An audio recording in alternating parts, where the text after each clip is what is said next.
We are live back following the Genesis Invitational Tiger Woods' tournament. We got all four of us on the squad here tonight. Going into the Honda Classic, the Florida Swing, moving over to the East Coast. It's time, boys. We're starting with the Honda, the Bear Trap, a original Tom Fazio design, now redesigned in 1990 by Jack Nicklaus and also touched up again in 2014, I believe, by the Golden Bear. We got the Bear Trap 15, 16, and 17, I believe, are the three holes. Two of those are par threes with a lot of water to be in play. And then 16 has water all on the right. Some really tough holes coming in. Make or break your day, your week, your weekend. Matt Jones, defending champion last year, started off with a 61, tying the course record set by Brian Harmon in 2012. He was just on fire. I think 3 of the last 4 he birdied and started off with 4 of the first 5 he birdied on that first round. So look for someone to get hot in that opening round. Nonetheless, we are back with the boys. What did you guys think of that Genesis Invitational? I have to first say that Matt Jones, fastest golf player in the history of players. At Kapalua, when they timed it, I didn't think it was real at first. The way he just steps up, waggle, and then hits it. Like there's no thought, he just hits. And like putting 4 is the seconds. same exact way. You love a fast player. It's safe to say fastest 61 of all time, I'm sure, at the Honda. I think that's fair to say. The fastest recorded round, I think, was Kevin Na when he sprinted all 18 with this caddy. I'm pretty sure his caddy was hating him for that, but they got it done. Anything else stick out to you over the week? Thursday, Friday, some pretty good altogether rounds, but Joaquin Niemann just separated himself over the weekend, really took control. That was his second career victory. He almost won the Century TOC a couple years ago. Infamously was chatted up with Sergio instead of hitting balls to keep himself warm, and ended up costing him in the playoff, but he got it done. I saw an interesting stat there: 23 years old or younger to go wire to wire. Since 2011, it's been Rory McIlroy in the 2011 US Open. I think Spieth did it at the 2015 Masters. And then last but not least would be Joaquin. So only 3 times, and 2 of them were majors. I thought that was incredible. Yeah, and you bring up a good point about age, because everyone's talking about Theegala, Zalatoris as like the young up and coming stars, right? But Joaquin's younger than both of them. He's just been on the PGA Tour for so long because he turned pro so young, former #1 amateur. So in terms of young stars, he should definitely be in the conversation more than the other 2. Yeah, I think so. I mean, coming over from Chile, he probably didn't go to college, if at all, and just straight to the PGA Tour. Not a bad life. Get started around 19. I think he was in the 2018 Masters, so he has been around for a little while. It's great to see him get that second W across the board. I think he's a hell of a player. He's been around the top of the leaderboard a number of times. We'll see a lot more from Jocko, but there was a bunch of guys that were right there. Cameron Young, we haven't heard of him too much, but he was chasing the entire weekend. He kept himself in it. Obviously, Morikawa had a great weekend and probably enough to get it done most times over at Riviera. So expect a couple more wins from Morikawa. Adam Scott was right there. Lots of guys were right there, but Joaquin just separated himself. And Cameron, it seemed like a lot of Hideki pause at the top too. Literally the only other person I've ever seen do that. Never see that. Yeah, wait, who was that? Cameron Young, who tied 2 with Morikawa. Oh, 17. Yeah. Yeah, and then I don't know. There was a lot of talk before the week about the 10th hole, that par 4 that's drivable. Not a lot of guys were getting on the putting floor, so I don't really know that it deserves the hype of this great drivable par 4. There's the bailout to the left that everyone was just taking that route if they could and chipping up and on. Some other great holes at that course, and 10 was a little bit underwhelming as I was watching throughout the weekend. What do you guys think?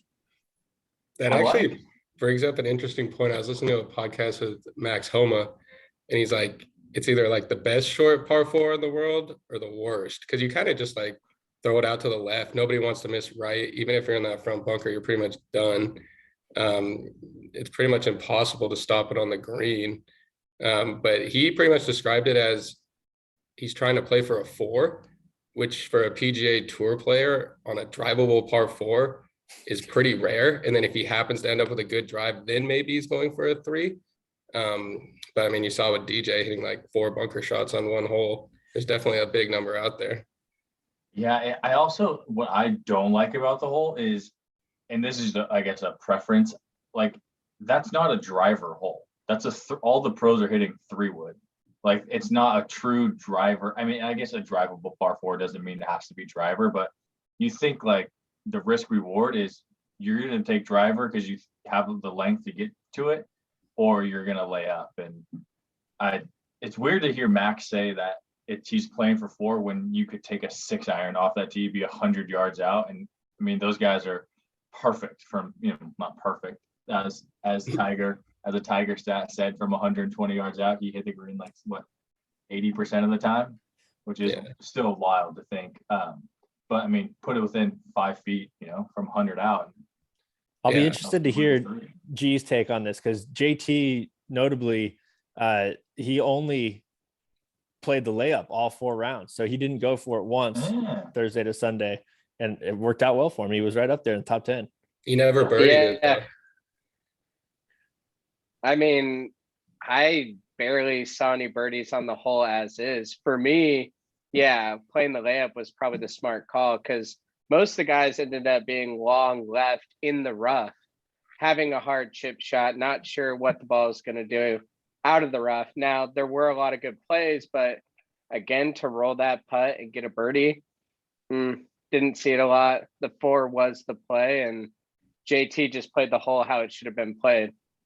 It's not supposed to be an aggressive hole. It's not high risk, high reward. It's one of those, just play the short club, trust your wedge, and get a good look, stress-free par. Yeah. I'd be Interesting pivot on that. The course where JT practices at, the Grove, I guess, has a replica of that green there.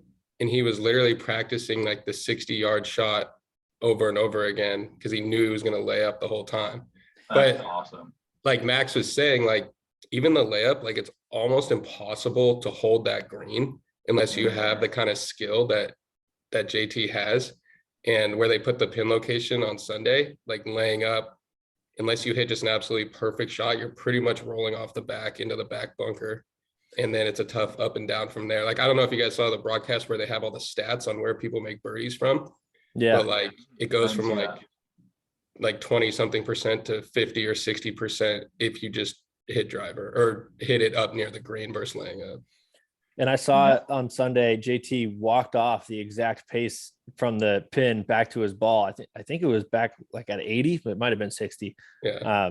And they mentioned that Grow 23. Shout out Michael Jordan for copying a little bit of the riv there.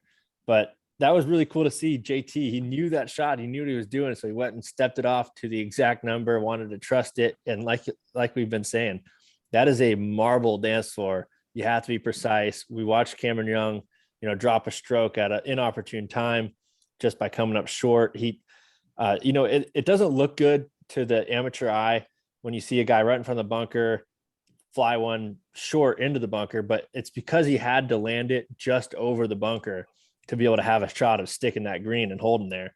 But, he cost himself, lost the opportunity to get within 1 or 2 of Joaquin going into the back 9. And that's just a tough hole. So I think 17 at Scottsdale blows it away. But Joe, you have another point to make there? Oh, I was just going to say, and like that long left miss, like you saw some guys in that long left, and there's like the palm trees and like the little bushes in between, and they have just, a 3-foot window to get it through. And then there's the false front on that left side of the green that if they hit it on the green, it's like, oh, I was fine. And then it rolls back. Just like, I agree. It's a tough hole, but as G said, it's just, you got to do the percentage play. Just hit it 200 yards in the middle of the fairway and just wedge it to death. Yeah. If you can guarantee you're not going to go into that rough long left and kind of just find that cushy zone right between the bunker that protects it on the left side and where the green starts, because that green is such a severe angle to the right, and especially on Sunday when you have that back right pin, you need like this perfect drive. I almost think it needs to be a drive than a 3-wood to have so much side spin to be able to snap off at the end and bounce right. And Yeah, that's it's just not the play out. nobody has that shot in the bag. I mean, that's getting lucky even for the pros. And yeah, I agree. The percentage play by the stats says to get up in front of the green on that left side, but I just feel like the better shot is to lay up and hit your wedge in. But I don't know. I mean, And the sample size is also way more of people going for it. So like, I don't know how those stats are calculated, but like if JT is literally the only one in the field laying up, yeah, there's going to be less birdies if he's literally the only one. that's But you true. see Morikawa's chip when he hold out, like that is about to go into the back bunker if it doesn't hit the hole. So that's just like a tough shot from that And he position. picked it so perfect too. Yeah. That was Ridiculous. way over if it doesn't hit the pin. And he chipped in on another hole. I think, what was it? 12 or 7, another hole right around 10 within a Mhm. couple.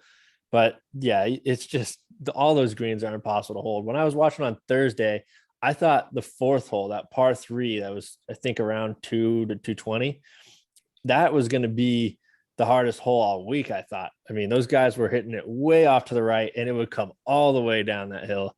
Mhm. So Mm. surprising to see that wasn't talked about a little bit more.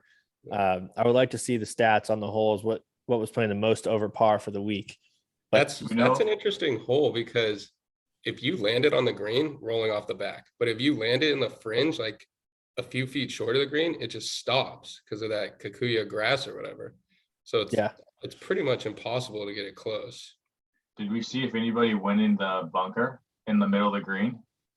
oh, I didn't see anyone hitting out of there. The pin locations weren't drawn to it as much this year. I feel like I don't know how often people The do it. donut green? Yeah, You didn't see Rory's shot out of there? No, I didn't. Did he went in? Oh yeah, he was in the center and he played a shot out directly left into the bank and basically rolled it all the way back to a tap in par. Wow. Played it completely horizontal, but it was so perfect. I mean, Oh, Dude, just I don't think the textbook. broadcast showed that. You were No. watching like the featured group, right, on ESPN Plus. Oh yeah, you're totally right. How I does was the watching. broadcast not show yeah, that? you got to pick that one up. Come on, like people. That one's got to get picked up. But Rory had a decent week, finishing at -10. I think that was definitely good enough for a top 20, if not closer to that top 15 or top 10. I don't know, a lot of interesting finishes. Spieth got out to a really hot start. He was at -10 for a while. I think he finished the second round at -9, which was already 6 shots off the pace at that point or whatever it was. And then I was kind of going back and forth. Should I have picked Spieth instead of Rahm? This was the first time having Rahm on my team, but Rahm ended up tied with Spieth at the end of the weekend. Spieth just went backwards a little bit too much, so I'll take it there. I kind of ran away just because of Morikawa. It was, -34 to 19, 14, and 11, and half of my strokes were just because of Morikawa at -17. So it could have been anyone's game if he slipped, or whoever took him obviously was going to win, it looks like. But a great tournament overall. Tiger hosting, it was great to see him walking around. Interesting little tidbit there. After climbing those steps at Riviera, which they were talking about a lot to get to the first tee and up by the clubhouse, it's like 52 steps straight uphill. And on Sunday evening, when he walked up there to do the trophy presentation, he looked like he was breezing up it. So I don't know. I mean, I know there's a long way to go. He doesn't sound like he's really that close, or he's playing the long game really well. I can't say, but all I know is that he walked up there and it looked pretty easy. Who knows when we see Tiger come into play? You hope. Speaking of the first hole, that needs to be a par 4. Yeah. Oh, Yeah, seriously. You couldn't be more right about that. I mean, there was too many eagles and way too many birdies on that hole. yeah, that's crazy. I think we'd be remiss if we didn't talk about the Phil situation. Phil just losing not all of his sponsors, but longest partners in KPMG, and think did Workday back out on him too? I haven't heard about Workday, but for sure KPMG, who's been there forever. Good. I He went off And and Workday signed Rory, so like, I don't Yeah. know. yeah, but yeah. I mean, yeah, that the players too are what sort of shocked me. Like what he said was very aggressive, but just having the players sort of not have his back, which I mean, rightfully so. He spoke out of his ass. well, especially like Willie just said, Rory came out hot against him. He was Dude, and calling him. JT too. Give a recap for those who don't know or who might have not seen what Phil said. Yeah, Well- D, you got that? Phil basically was saying that he wants to take an opportunity against the PGA Tour to kind of, draw them back in a little bit, put them in their place. You've seen before this last week, guys like Charlie Hoffman, Phil, obviously, I think Bryson too, have been kind of standing up to the PGA Tour saying, we need more players' rights. Phil didn't love that they cut the driver length down to 46.5 now. And I think he used to play a 48-inch driver. But a couple of things that the PGA Tour has done to kind of limit the player's ability, both off the course and on the course. And he wanted to take the opportunity with the Saudi League to show them like, hey, we have options as players and we can threaten to leave if you guys don't give us some of that action back that we're looking for. It's a players league at first, or at least it should be. And I don't know, we saw a lot of guys come and stick their allegiance to the PGA Tour. Tiger, John Rahm, Morikawa, JT, Rory, all the best of the best are going to be around on the PGA Tour for a long time. Phil had some comments that went a little too far probably, but I think in his heart, he is looking out for his fellow tour members, the betterment of the game, the fans. He just wants what's best for the game, what's best for the fans, what's best for the tour in general. So I think, we can all kind of rein it in a little bit for Phil. He means well. It's just, it was a tough scenario where the comments he made didn't sound great.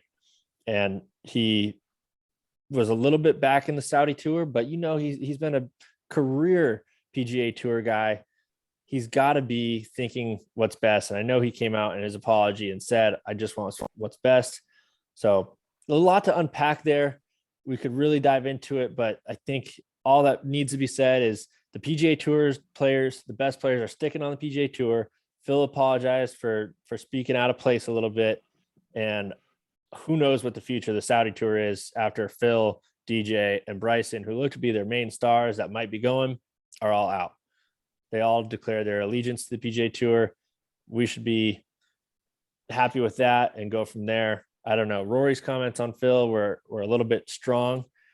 He came out saying they were arrogant, egotistic, and maybe they were, but I got to think that I think Rory knows Phil well enough to know that he wasn't that serious or wasn't that strong about it. I don't know. What are you guys' takes on it?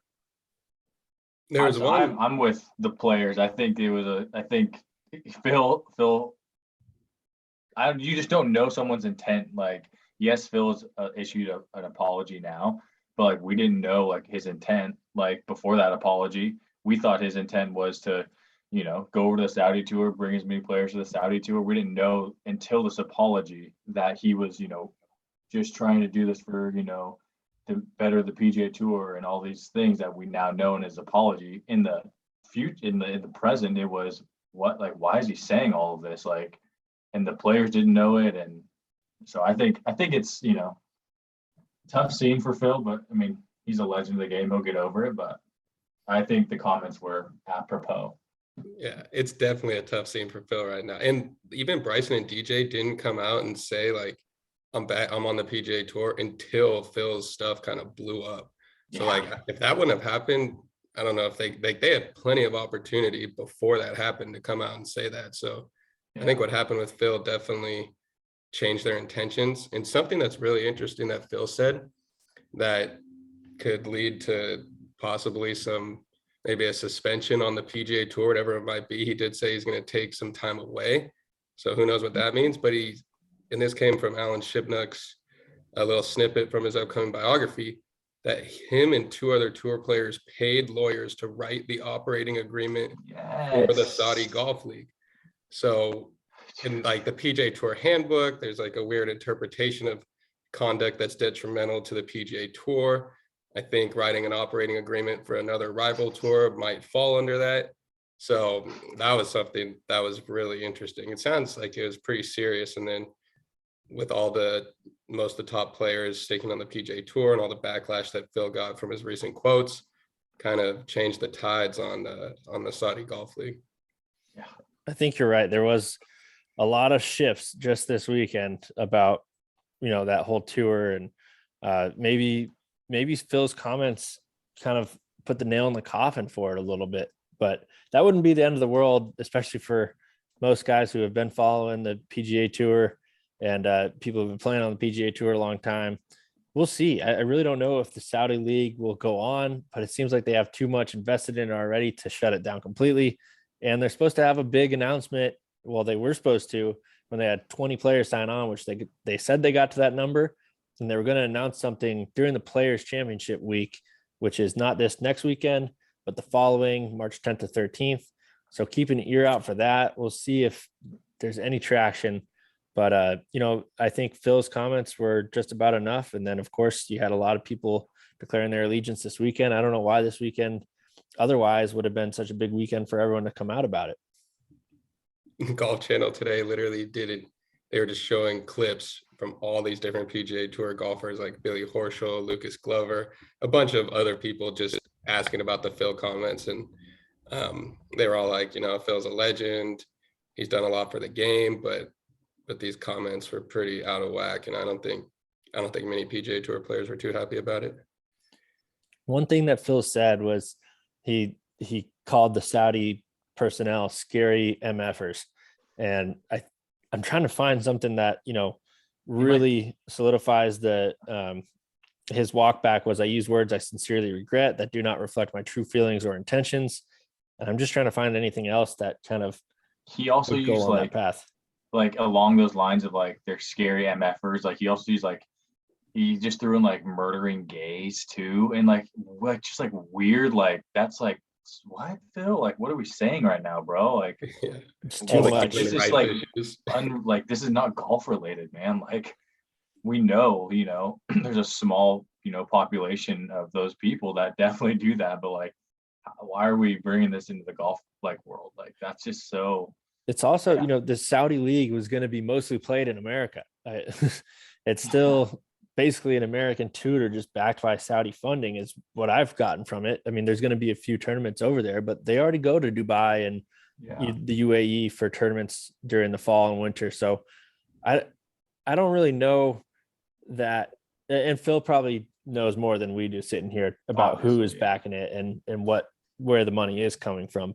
And just based on the fact that they were talking about ridiculous money for Bryson and probably Phil and whoever else, it does seem a little bit like, where is all this coming from? And how did they just have that much money to throw around to bring people over?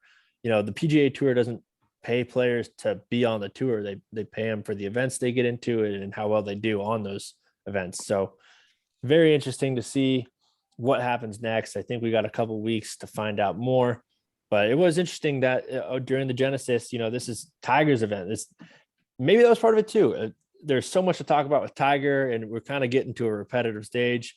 We heard Jim Nantz on Sunday going, when you coming back? Welcome to the booth. When you coming back? And they just wouldn't get off him about that. So that could have been just another kind of thing to lay off all the Tiger hype and talk about something else. Obviously, this is starting to get talked about a little bit too much as well. Who knows? We'll see where we go from there. But we are officially in the Florida swing. We are down in Palm Beach Gardens, Florida. The only one of the 4 stops that is really kind of in a lot of the tour pros' backyards. A lot of those guys live down there near Jupiter. This is less than 20 minutes away from most of them. And not a lot of them playing it. It's a home game that they've started to not play as much. I think in 2012, Rory won it. 2016 or 17, Ricky won it. And then the following year, JT won it. So we've had some big names win recently. Obviously, last year was Matt Jones. It's a good tournament, and it's a Jack Nicklaus design. They all are close with Jack, especially a lot of them play at the Bears Club down there, or at least practice there. So it's interesting to me that not, you don't get this full-fledged field, but I guess, you have the Arnold Palmer up next and then right into Sawgrass, and they're coming off the West Coast swing. It's probably a scheduling thing just on the calendar of I need an off week, and this is the one they choose to take off. Definitely. Coming from Riv, like West Coast, they're all going to play Riv. Like you have top 10 golfers in the world. Now, none of the top 10 are even playing. But I know. have you played PGA National before? Gee, you did, didn't you? I did not play PGA National. I haven't been on PGA National. That it would be a fun one to play at the Bear Trap. I've been over to Innisbrook where they have the Valspar in a few more weeks. I've played down at Trumperal, which I thought was a fantastic course. They used to have a tour event there. And that was a 2005. Phil and Tiger battled it out at what was then the Ford Championship, I believe. They had a great Sunday back and forth battle. And at the time, that 18th hole, designated name as the Blue Monster, was the toughest par 4 on tour, playing like 4.5 strokes. So a little bit over par there. There's a ton of great courses down there, and especially in South Florida. Obviously, those guys I'll play down there and live down there. Some of the private ones we should mention would be like Medalist, the Bears Club. Another big one down there is Seminole, and they have Trump National Jupiter there. One other one I'm thinking of, well, the Grove, obviously. MJ's course down there. Michael Jordan's course is down there. So it's JT's new course, the one Panther Grove. Panther National. So that he's building with Jack Nicklaus. We just kind of saw our first glimpses of it today, but it's supposed to be done in 2023. So they're coming along on it pretty quickly. It sounds like we're going to see some great stuff there. I would imagine JT's first design, and he's partnering with one of the best to ever do it, Jack Nicklaus. I cannot wait to hear more about that course. I just want to see like what JT like sprinkles in, like, because that's, a guy, our age and breaking ground on a new project. Like, what is is there going to be a signature, JT, sort of like there's a signature Pete Dye, like how he just is super, super tough and, annihilating if you miss in certain sections, or is it sort of just going to be a classical, normal design? I would love to. I can't wait to see it. That's a great question. I know G will be very interested in that. And, I think maybe it's something he might grow into. I would be hard pressed to imagine that this will be a one and done for JT. So lots more to come, I hope. And we'll be along to see it when it comes. But it could be something he implants right here, first try. But we'll see. And I'm sure he's got lots of inspiration while he's talking to Jack. And I want to say something that is, involving wedges. I don't know why. I don't think he's necessarily known as a wedge player. He's more of just a complete player. But for me lately, Justin Thomas's wedges have been impeccable. I love watching him hit wedge shots. So I'm kind of hoping that there's something to do with, that 150 and in that he has his eyes on. Yeah. Do we know if it's public or private? Don't know for sure yet. I am almost just guessing it's going to be private. Lots of those courses down there are, especially in the Jupiter Palm Beach area. But there's a lot of great courses that you can play that are public too. I think Jonathan Landing is one of them. If it's not, and Admiral's Cove is down there. But, you've got Tampa, Orlando, Jacksonville, plenty of good golf all around Florida.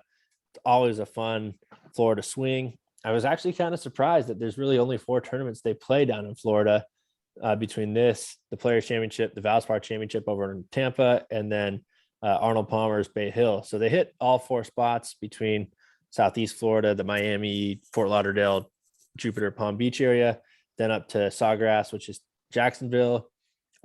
I'm sorry. First it's Arnold Palmer's in Orlando, then over to Jacksonville, and then they go to the Valspar over in Tampa. So they hit the 4 spots.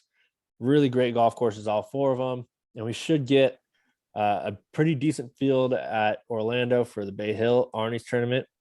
And then probably the best field every single year, the Players Championship. We've got something special coming for the Players Championship. Stay tuned for that in 2 weeks. But Yeah. for now, the Honda Classic, the Bears Trap, couple guys in the field. I mean, there's a couple names in there, but we want to kick this off and do our picks, starting with G. Yep. You got, bro. All right. First pick this week is going to the 2020 champion, probably the 1 year D did not reference. Thank you, D. Thought you were going to steal my thunder. Couldn't get it done last year, but finished 8th. So still solid performance. Mr. Sungjae is first pick this week. There we go. Wow, the odds-on favorite. Yep. He is. Yep. I gotta Number wonder one if power rankings. I gotta wonder if the power rankings were in play there. Yeah, a little bit. I'll be honest. I got an interesting stat though that backs that up. So most birdies per round on the PGA Tour in Florida since 2017, Sungjae, with over 4 birdies per round. On the Wow. PGA Tour. Wow. Yeah, Ricky's Did in not know second. that. Ricky's in second with 3.98, and then there's someone else that you picked who's in third, but I won't give that away yet. First of Yeah. all, All right. as amateurs, how good does that make you hear that? 4 birdies per round is the average on the PGA Tour. And I've only Just had a in couple Florida rounds. events, just in Florida. Okay. Just in Florida. Some tough courses, lots of water, but also some birdieable holes. That changes things. I wonder what the PGA Tour average is, but all right, for Florida, even though, I mean, I've only have a handful of rounds that I've had 4 birdies in, and I've definitely have more with 3, but breaking into that 4 per round is not as easy as it sounds. And I don't know. It's good to hear that stat, Willie. Thank you for that. All right. I believe it's my turn. I'm going with it's a home course for him, I believe. Mr. Brooks Koepka. Absolutely. His Down there. brother's in the field, so I think he's going to try and show out, pull out the big brother, genes and, show him how it's done and get a W, underneath his belt this time. Yeah, it's a good thing you didn't just say Koepka, because I might have marked a C in front of that for you. Watch. Is his name's Chase, right? I believe so. Yes. Yeah, watch him just go top 5, and then I would say no. I was picking the other Koepka. We'll leave that one open for you. Whichever Koepka finishes All right. higher, Joe can take.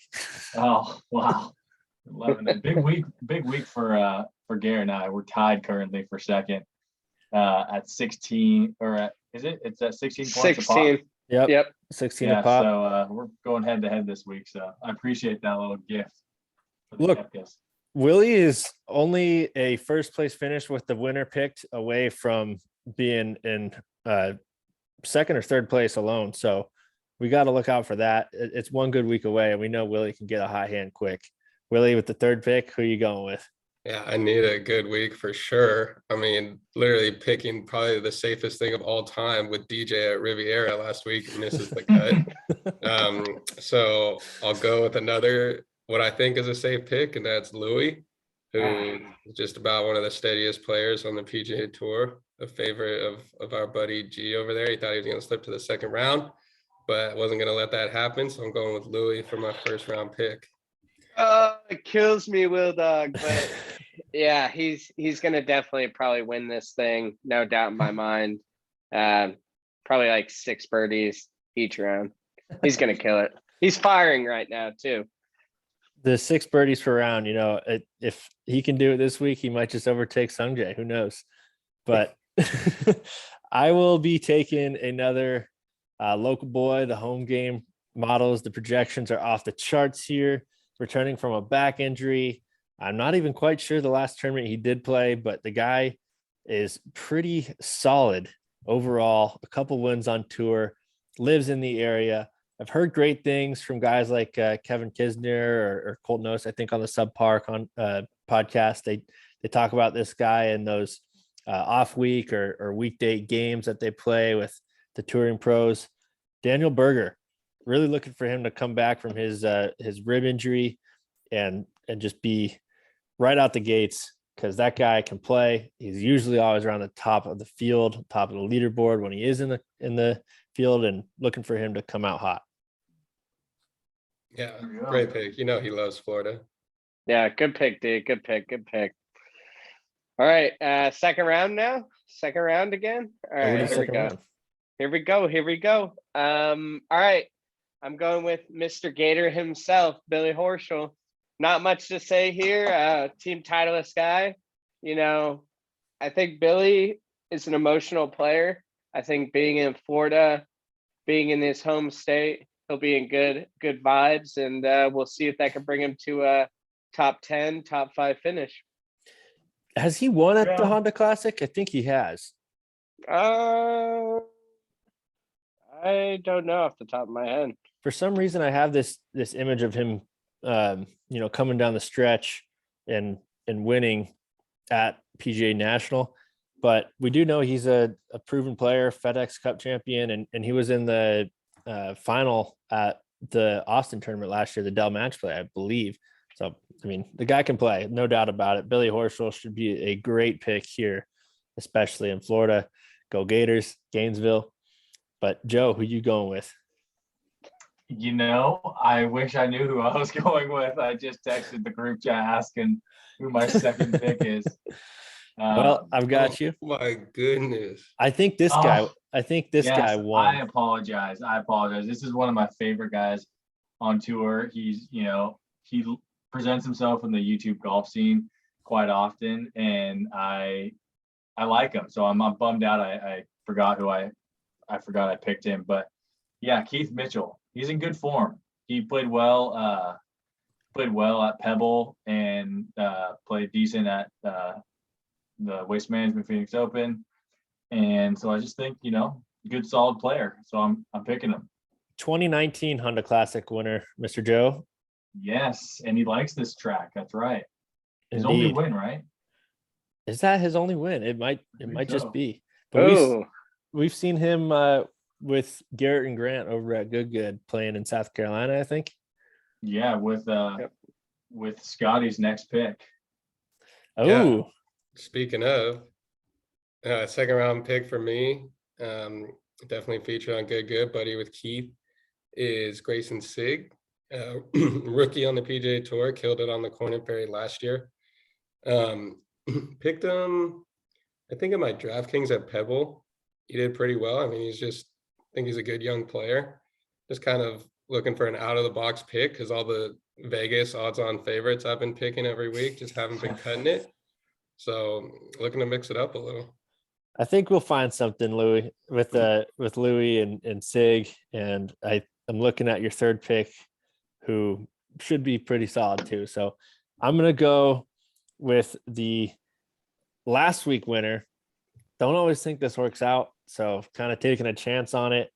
But I saw Scheffler go from Phoenix to a top 20 back at Riviera, came in hot. So I'm hoping to ride the hot hand, the 23-year-old Joaquin Niemann, the Chilean gunslinger. I just love this move with his driver. His head is all the way sideways when he's at impact. He's fun to watch, so I'm following it. Joaquin Niemann, second round pick. all right, Oh, D. yeah. Final round. Mr. Hot Hand. All right, yeah. Final round. I am going with Mr. Fleetwood.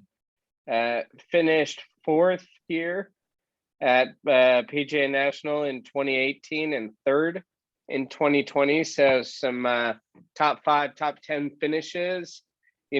Probably one of the few guys who doesn't have a PGA Tour victory. And he can definitely get the job done. So fingers crossed Fleetwood comes out and gets his first dub. Yeah, he best kind of player on needs it. tour. Yeah. Without a dub, I think. Yeah. And there's a few guys we were talking about a few weeks ago, but Scheffler got it done. I think Scheffler is probably right in the mix for best on tour without a win. He got his. Zally. There's a couple names, but Fleetwood, Joe, I'm going to give it to you. He's probably the best, most deserving player on the tour that should win one, and I think he kind of needs to if he wants to remain on the PGA Tour. He's good over in Europe. He's good over in Europe, but I think he needs a PGA Tour win to retain his status. He lost his card last year. Yeah, so he hasn't been in as many tournaments. Yeah, it's all sponsors exemptions, and like if you're like top 50 in the world or whatever getting into tournaments. He lost his PGA Tour card. I didn't know that he didn't make the money list, because isn't it like if you make the money list, like you're I Yeah, think but top he played really bad and he didn't like play in enough tournaments because plays on the DP World Tour so much. oh wow. so we're rooting for Fleetwood G. We need But Yep.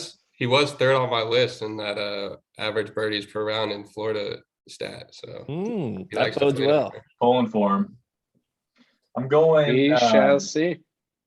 I'm going with, I believe he's from Canada, right? Mhm.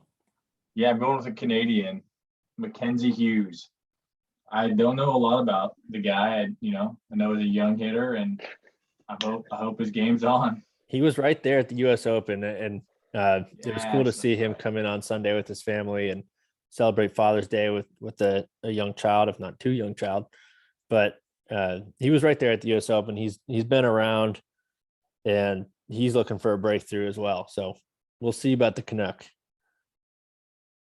Yep. So that leaves me with my final pick, and that's going to be Brian Harmon, the steady lefty. Gotta say, don't like the look of his putter. It's freaking huge, just ugly looking. Don't like to watch him putt with it, but the guy's usually pretty steady on tour, and I don't think length is as big of an issue on this course.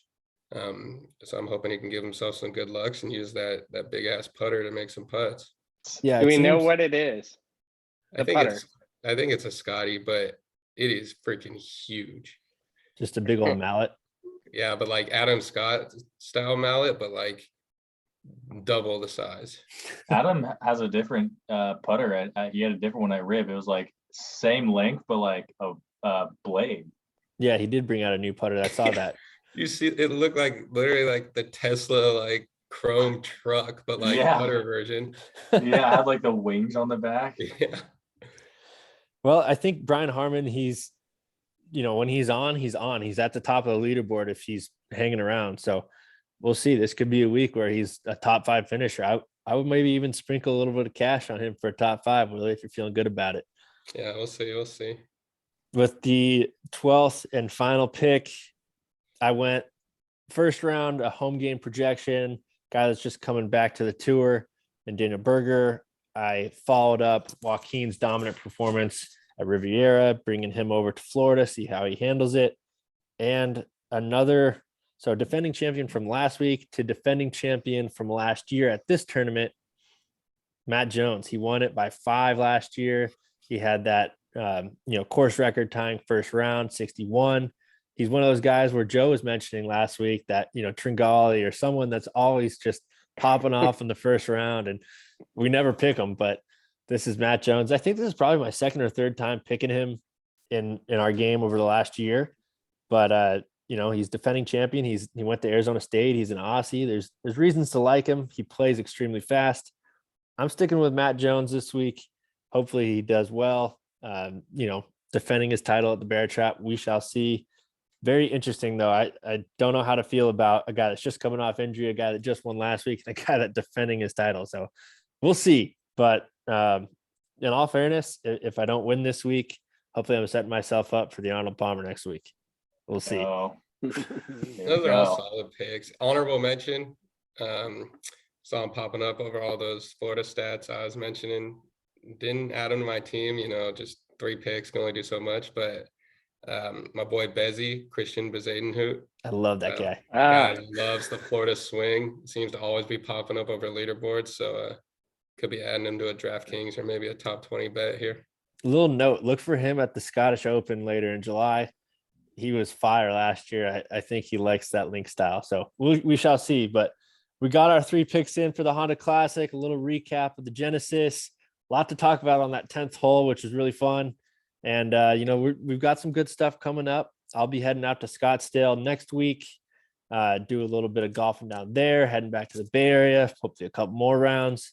And then not too long after that, we're heading for Paynes Valley. So keep an eye out for our golf starting to kick into gear. I know we're at the end of February now, so golf season is coming for us, but always fun talking about the PGA and what they're doing. Really excited for this Florida swing. We got great golf coming over the next few weeks. Stay tuned. Glad to have you back, boys. Let's get after it in Florida. Let's Yes, do it. sir. Oh.